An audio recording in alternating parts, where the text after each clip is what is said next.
এবার আমরা পরের অঙ্কটা দেখি।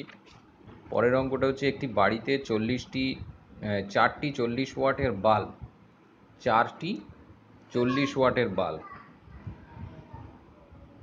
3টি 80 ওয়াটের পাখা প্রতিদিন যদি 7 ঘন্টা করে চলে, প্রতিদিন যদি 7 ঘন্টা করে চলে, 30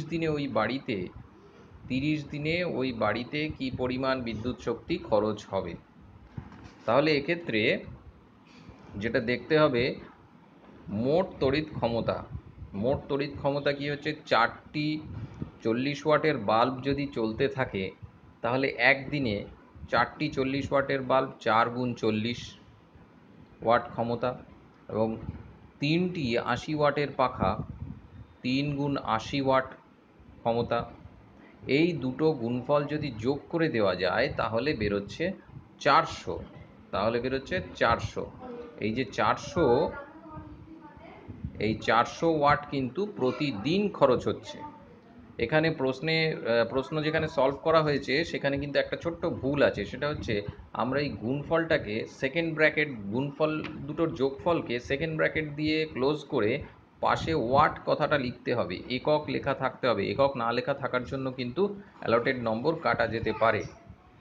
যেমন 400-র পাশে ওয়াট লেখা হয়েছে, তেমনি তার আগের যে গুণফলগুলোর যোগফল করা হয়েছে সেগুলোকে থার্ড ব্র্যাকেট বা সেকেন্ড ব্র্যাকেট দিয়ে ক্লোজ করে সেখানে কিন্তু ওয়াট এককটা লিখতে হবে। আচ্ছা, এবার 400 ওয়াট যে বেরিয়েছে দৈনিক অর্থাৎ প্রতিদিনের খরচ, সেটাকে যদি আমরা 7 দিন ধরি, তাহলে এই 30 দিন ধরি এবং প্রতিদিন 7 ঘন্টা করে ধরি, তাহলে মোট কত ঘন্টা হয়? রোজ 7 ঘন্টা, 30 দিনে হয় 7 গুণ 30, 210 ঘন্টা।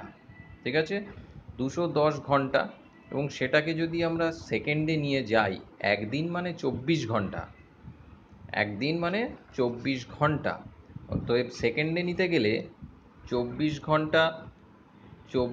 ঘন্টা গুণ 60 মিনিট গুণ 60 সেকেন্ড করে আমরা যেটা পাবো সেটা হচ্ছে একদিনের সেকেন্ড।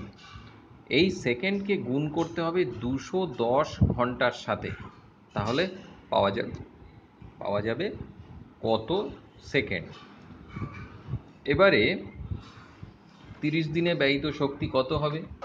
যত সেকেন্ড আমাদের বেরোলো 30 দিনে, তাকে ওই পরিমাণ তড়িৎ ক্ষমতা দ্বারা গুণ করতে হবে।